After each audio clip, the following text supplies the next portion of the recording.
تیری نسل پاک میں ہے بچہ بچہ نور کا، تو ہے عین نور، تیرا سب گھرانہ نور کا۔ عزیزان من، آج میری گفتگو کا عنوان یہ ہے کہ آخر اہل بیت سے محبت اور مودت ضروری کیوں ہے؟ بات سمجھ رہے ہیں نا؟ یہ علماء کرام، یہ مشائخ عظام اور یہ واعظین مقررین جو اتنا زور ڈالتے ہیں کہ اہل بیت سے محبت کرو، ان سے پیار کرو، ان سے مودت کرو، تو آخر یہ زور کیوں ڈالا جاتا ہے اور عوام کو اہل بیت سے محبت کرنے کے بارے میں کیوں بتایا جاتا ہے؟ تو اس کی بنیادی وجہ یہ ہے کہ اہل بیت کی محبت جزو ایمان ہے۔ کیا ہے بولے؟ جزو ایمان ہے، اور یہ بات ہر مومن، ہر مسلمان جانتا ہے کہ اعمال کا دار و مدار یہ ایمان پر ہے۔ اگر ایمان سلامت ہے تو نماز بھی کام آئے گی، روزہ بھی کام آئے گا، حج و زکوٰۃ بھی کام آئیں گے، اللہ کی عبادتیں بھی کام آئیں گی۔ لیکن اگر ایمان سلامت نہیں تو تمام عبادتیں ہمارے منہ پر مار دی جائے گی اور ایک بھی عبادت سے ہمیں نفع حاصل نہیں ہوگا۔ تو مختصر سی بات یہ ہے کہ اعمال کا دار و مدار ایمان پر، اور اللہ کے رسول صلی اللہ علیہ وسلم ارشاد فرماتے ہیں کہ کسی بھی مسلمان کے دل میں ایمان اس وقت تک داخل نہیں ہو سکتا جب تک کہ اس کے دل میں میری آل کی محبت اور مودت پیدا نہ ہو۔ یعنی اللہ کے رسول بتانا یہ چاہتے ہیں کہ اگر کوئی بندہ کثرت کے ساتھ نماز پڑھتا رہے، کثرت کے ساتھ روزہ رکھتا رہے، کثرت کے ساتھ حج کرتا رہے، اللہ کی عبادت کرتا رہے، قرآن کی تلاوت کرتا رہے، ذکر و اذکار کرتا رہے، اگر ایمان سلامت نہیں تو نہ نماز کام آئے گی، نہ روزہ کام آئے گا، نہ حج و زکوٰۃ کام آئیں گے۔ یعنی ایمان سلامت ہے تو عبادتیں فائدہ پہنچائیں گی، مگر عزیزان ملت اسلامیہ، اللہ کے رسول نے ہمیں اور آپ کو باخبر کر دیا کہ کسی بھی مسلمان کے دل میں ایمان اس وقت تک داخل نہیں ہو سکتا جب تک کہ اس کے دل میں میری آل کی محبت شامل نہ ہو۔ یعنی دل میں اگر حسین کی محبت ہے، دل میں اگر حسن کی محبت ہے، مولائے کائنات کی محبت ہے، سیدائے کائنات کی محبت ہے، تو نبی ارشاد فرماتے ہیں کہ جس کے دل میں میری آل کی محبت پیدا ہو جائے گی، اللہ اس کے دل میں ایمان کی شمع روشن کر دے گا۔ اور عزیزان محترم، ہمارے اکابرین اس اہمیت کو جانتے تھے کہ اہل بیت اطہار کی محبت سے ہمیں کیا فائدہ پہنچے گا، ان کی محبت ضروری کیوں ہے، ان سے پیار کیوں ضروری ہے۔ ورنہ تو علماء کرام کو کیا پڑی تھی کہ آپ کو اہل بیت کی مودت کی دعوت دیں، آپ کو اہل بیت سے پیار کرنے کے بارے میں بتلائیں۔ میں کیوں نہ آپ کو اس عظیم بارگاہ میں لے چلوں جس بارگاہ میں کھڑے ہو کر ہر عالم علم کی خیرات مانگتا ہے۔ بولیں گے سبحان اللہ۔ ہر سنی صحیح العقیدہ جس کے فتوے پر آنکھ بند کر کر بھروسہ کرتا ہے، اس ذات کو امام احمد رضا خان فاضل بریلوی کہتے ہیں۔ وہ امام احمد رضا خان اہل بیت اطہار سے اس قدر محبت فرمایا کرتے تھے۔ میں نے کسی عالم دین سے سنا ہے، اس نے بڑی پیاری بات کہی تھی کہ جہاں اعلیٰ حضرات فنا فی الرسول تھے وہی آپ فنا فی الغوث تھے، یعنی جہاں اعلیٰ حضرت اللہ کے رسول کی محبت میں فنا تھے وہیں آپ کے دل میں غوث پاک کی محبت بھی تھی۔ یہی وجہ ہے کہ اپنے وقت کا امام کہتا ہے کہ تجھ سے ڈر، ڈر سے سگ اور سگ سے ہے مجھ کو نسبت، میری گردن پر بھی ہے دور کا ڈورا تیرا۔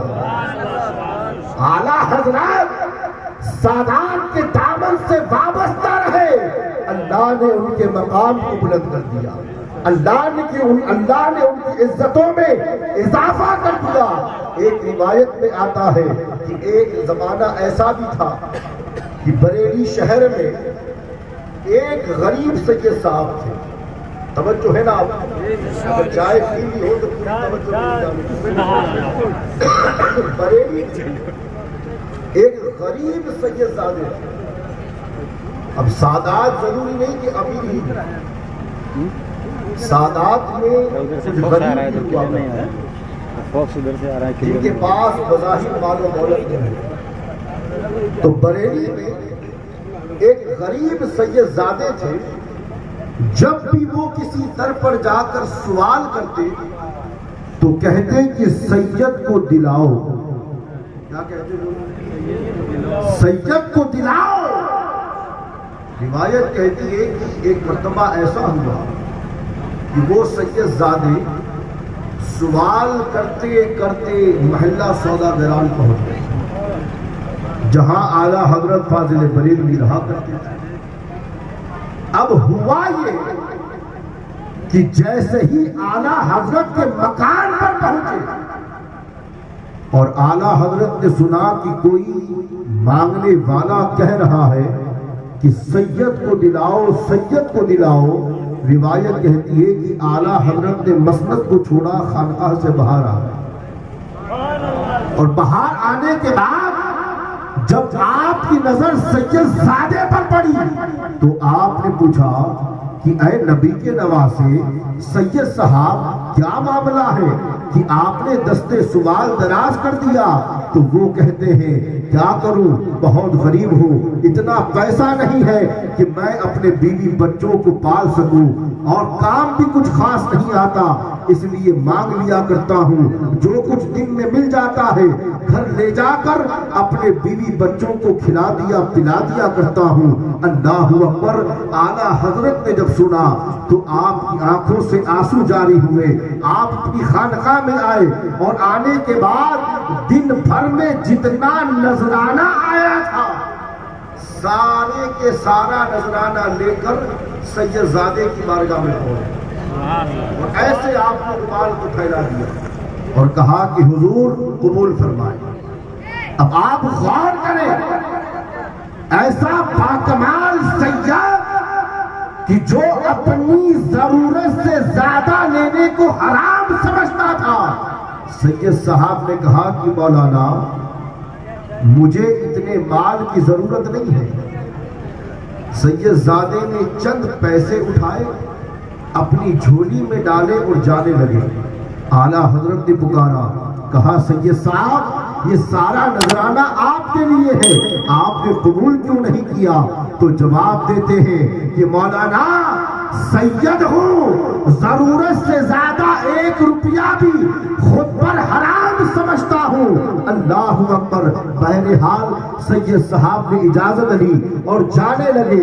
اعلیٰ حضرت اپنے حجرے میں آ گئے، آنے کے بعد اپنے خادم کو طلب کیا، اور طلب کرنے کے بعد کہا کہ اے خادم سن لے، اس سید زادے کو اچھی طرح سے دیکھ لے، اب جب بھی یہ کہیں تجھے دکھائی پڑے تو جتنا مال تیری جیب میں ہو بطور نذرانہ پیش کر دینا، اور کہنا کہ احمد رضا کو جو عزتیں جو رفعتیں ملی ہے اے سید زادے آپ کے نانا اور آپ کے قدموں کی برکت سے ملی۔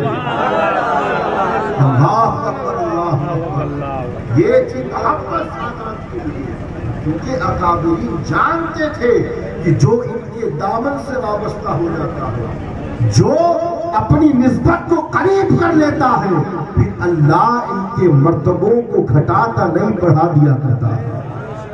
تو اہل بیت کی محبت اس لیے بھی ضروری ہے کیونکہ جزو ایمان ہے۔ اور عزیزان محترم، اللہ کے رسول کی ایک حدیث میں آپ کو سناتا چلوں۔ نبی ارشاد فرماتے ہیں، پہلے تو مجھے ایک بات یہ بتائیے کہ کتنے لوگ ہیں کہ جن کی یہ خواہش ہے کہ میدان محشر میں اللہ کے رسول ہماری مغفرت کریں؟ ہر مسلمان یہ چاہتا ہے کہ قیامت کے دن اللہ کے رسول ہماری مغفرت کروائیں۔ معلوم یہ ہوا کہ ہر مومن، ہر مسلمان کی یہ خواہش ہے کہ وہ قیامت کے دن حضور کی شفاعت سے۔ اب حدیث سماعت کریں، نبی ارشاد فرماتے ہیں کہ 4 لوگ ایسے ہیں کہ جن کی قیامت کے دن میں بخشش کرواؤں گا۔ یعنی 4 لوگوں کی مغفرت اور بخشش کی گارنٹی اللہ کے رسول نے خود دی ہے، اور فرمایا 4 ایسے ہیں کہ قیامت کے دن اللہ سے کہہ کر ان کی مغفرت کرواؤں گا۔ پہلا وہ جو میری آل، میری اطرت سے محبت کرے، پیار کرے۔ حضور سے یعنی نبی نے یہ بتایا کہ جو میری آل یعنی حسین سے پیار کرے، حسن سے پیار کرے، سیدہ کی عزت کرے، مولائے کائنات سے محبت کرے، نبی فرماتے ہیں کہ ایسے بندے کی میں اللہ سے کہہ کر مغفرت کرواؤں گا۔ اور دوسرا وہ شخص جو میری اطرت کی ضرورت کو پورا کرے۔ یعنی نبی ارشاد فرما رہے ہیں کہ ایسا بندہ جو دیکھے کہ میری آل کو کسی چیز کی حاجت ہے، کسی چیز کی ضرورت ہے، اور اگر وہ بندہ آگے بڑھ کر میری آل کی ضرورت کو پورا کر دے تو نبی ارشاد فرماتے ہیں کہ ایسے انسان کی بھی میں بخشش کرواؤں گا۔ اور تیسرا وہ شخص کہ جو میری آل کی مشکل پر، اس کی تکلیف، اس کی مشکل کو حل کرنے میں مدد کرے۔ یعنی نبی بتانا یہ چاہتے ہیں کہ اے میرے امتیوں، اگر تم دیکھو کہ میری آل، میری اطراع، میرا گھرانہ، میرے گھر کا بچہ کسی مشکل میں مبتلا ہے، اور اگر تم نے اس کی مشکل کو حل کرنے میں اس کی مدد کر دی تو نبی ارشاد فرماتے ہیں کہ میں اس انسان کی بھی بخشش کرواؤں گا۔ اب چوتھی بات بڑی امپورٹنٹ ہے، نبی ارشاد فرماتے ہیں کہ چوتھا وہ شخص کہ جو میری آل، میری اولاد سے دل سے بھی محبت کرے اور زبان سے بھی محبت کرے۔ بولو پیارے طرف، نبی فرما رہے ہیں جو دل سے بھی محبت کرے اور زبان سے بھی۔ ہم نے عالم تصور میں پوچھا کہ یا رسول اللہ، محبت تو دل ہی سے کی جاتی ہے، پھر آپ نے زبان کا ذکر کیوں کیا؟ صرف دل کی بات کر دیتے تب بھی بات مکمل ہو جاتی۔ تو نبی جواب دیتے ہیں کہ اے مجھ سے محبت کرنے والوں، دنیا کی تمام محبتیں اگر دل میں بسا کر رکھو گے اور زبان سے اظہار نہ بھی کرو گے تو تم سے سوال نہیں کیا جائے گا۔ ماں باپ سے محبت ہے، دل میں بسا کر رکھنا، زبان پر مت لانا، سوال نہیں کیا جائے گا۔ اولاد سے محبت ہے، دل میں بسا کر رکھنا، زبان پہ مت لانا، سوال نہیں کیا جائے گا۔ پیر سے سچی محبت ہے، دل میں بسا کر رکھنا، زبان پر مت لانا، سوال نہیں کیا جائے گا۔ نبی بتانا یہ چاہتے ہیں کہ دنیا کی ہر محبتیں اگر دل میں بسا کر رکھو گے تو سوال نہیں کیا جائے گا، مگر بات جب میری اولاد کی آ جائے تو زبان سے حسین حسین اور علی علی کر کر بتاؤ کہ ہمارا تعلق یزیدی خیمے سے نہیں ہے، ہمارا تعلق حسینی خیمے سے۔ دنیا کی ہر محبت اگر دل میں ہے اور زبان پر نہیں آتی تو تم سے کوئی سوال نہیں ہوگا، مگر آل کی محبت وہ محبت ہے کہ اگر دل میں ہے اور زبان پر نہیں تو نبی نے فرمایا کام نہیں چلنے والا، کیونکہ ہر دور میں منافقین ہوا کرتے ہیں۔ آج کے دور میں بھی بعض لوگ ایسے ہیں کہ جو یہ تو کہتے ہیں کہ ہم اہل بیت سے بڑا پیار کرتے ہیں، ہم حسین سے بڑی محبت کرتے ہیں، ہم مولائے کائنات سے بڑا پیار کرتے ہیں، مگر ان کا ذکر جب ہوتا ہے تو چہرے بگڑتے نظر آتے ہیں۔ نبی نے اسی لیے تو کہا نا کہ صرف دل میں محبت بسانے سے کام نہیں چلے گا، اٹھتے بیٹھتے میری آل کا ذکر کر کے اہل بیت کا چرچا کرتے رہو تاکہ غیروں میں اور اپنوں میں فرق معلوم ہو سکے۔ عزیزان محترم، میں آپ کو کیا بتاؤں کہ یہ جو اہل بیت کی محبت ہے نا، یہ صحابہ نے کر کے بتائی ہے۔ اور میں ایک جملہ دینا چاہتا ہوں، وہ اس لیے کہ اس دور پرفتن میں کامیاب وہی ہے جس نے اپنا ایمان اور عقیدہ بچا لیا۔ بات غور سے سنیے گا، آج کے دور میں ایک طرف ہے رافضیت اور دوسری طرف ہے ناسبیت۔ کوئی اہل بیت کا نام لے کر صحابہ سے دور کر رہا ہے، کوئی صحابہ کا نام لے کر اہل بیت سے دور کر رہا ہے۔ اب یہ بھولا بھالا سنی جائے تو جائے گا۔ وہ ایک جملہ ہمیشہ یاد رکھنا کہ صحابہ نے بتایا ہے کہ اہل بیت سے پیار کس طریقے سے کیا جاتا ہے، اور اہل بیت نے صحابہ کی عزت کر کے بتایا ہے کہ صحابہ کی تعظیم کیسے کی جاتی ہے۔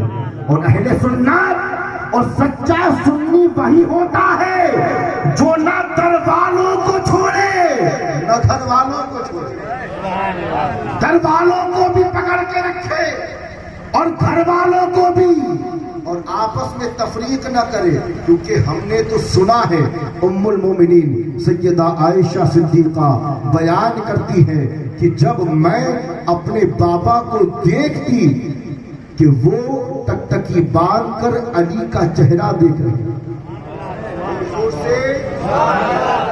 مسجد نبوی میں جب صحابہ کرام تشریف فرما ہوتے تھے تو عالم یہ ہوتا تھا کہ حضور نبی کریم صلی اللہ علیہ وسلم موجود، خلفائے راشدین موجود، اجلہ صحابہ موجود، ہر کوئی نبی کی زیارت کرتا۔ اب ماں عائشہ بیان کرتی ہے کہ جب میں پردہ ہٹا کر اپنے بابا کو دیکھتی تو کیا دکھائی پڑتا کہ آپ مسلسل علی کا چہرہ دیکھتے رہتے۔ ایک مرتبہ میں نے عرض کیا کہ بابا کیا بات ہے کہ آپ ٹکٹکی باندھ کر علی کا چہرہ دیکھتے ہیں اور آپ کی آنکھیں بھی نہیں ٹمٹماتی، مسلسل علی کا چہرہ دیکھتے رہتے ہو؟ تو ماں عائشہ بیان کرتی ہے کہ جب میں نے اپنے بابا سے یہ سوال کیا تو میرے بابا ابو بکر نے مجھ سے کہا کہ بیٹا عائشہ تم تو صرف یہ دیکھتی ہو کہ میں ٹکٹکی باندھ کر علی کا چہرہ